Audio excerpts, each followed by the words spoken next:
রঙিন গরুর সাথে রঙিন মালা, দেখতে সুন্দরের জন্য। জমজমাট কেনাবেচা চলছে গাবতলীর পশুর হাটে। তার পাশেই অস্থায়ী দোকান নিয়ে বসেছেন পারুল বেগম।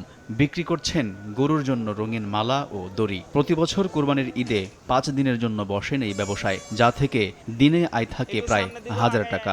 বছরে আমি কটা এই যে দড়ি, কটা মালা তুলি, বিক্রি আছে হালকা পাতলা। শুধু গাবতলী নয়, রাজধানীর মিরপুর, মোহাম্মদপুর, কারওয়ানবাজার সহ বিভিন্ন এলাকায় সড়কের পাশে কিংবা ফেরি করেও বিক্রি করছেন ভুসি, কাঁচা ঘাস, খড়, মাংস কাটার জন্য কাঠের গুঁড়ি ও পাটি সহ প্রয়োজনীয় বিভিন্ন পণ্য। প্রফিট ভালো হইতেছে। হ্যাঁ, প্রতি বছরই করি আমরা ব্যবসায়ী জায়গায়। আমাদের এখন 3000, 4000, 5000 টাকা ইনকাম হয় আর কি। যদি আমরা 1 লাখ টাকা ব্যয় করি তো মনে করি আমরা 1.5 লাখ টাকা, 2 লাখ টাকা এরকম আসে। মোটামুটি ইনশাল্লাহ চলতে পারি, আল্লাহ চালাইতে পারে। গরু হাটও জমজমাট, হাটও অনেক মানুষজন আছে, গরুওয়ালারাও খুশি, আমরাও খুশি। বিক্রি ভালো হইতেছে, ক্রেতারাও নিতেছে। যমুনা রেফ্রিজারেটর, খাবার ফ্রেশ তো লাইফ জম্পেশ।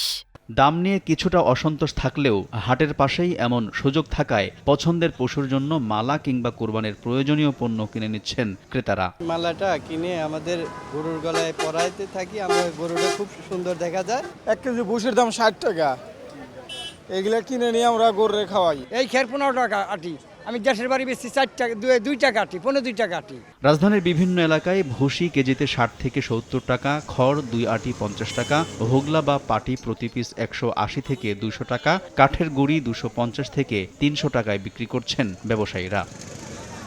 আলতাফ হোসাইন, সময় সংবাদ, ঢাকা।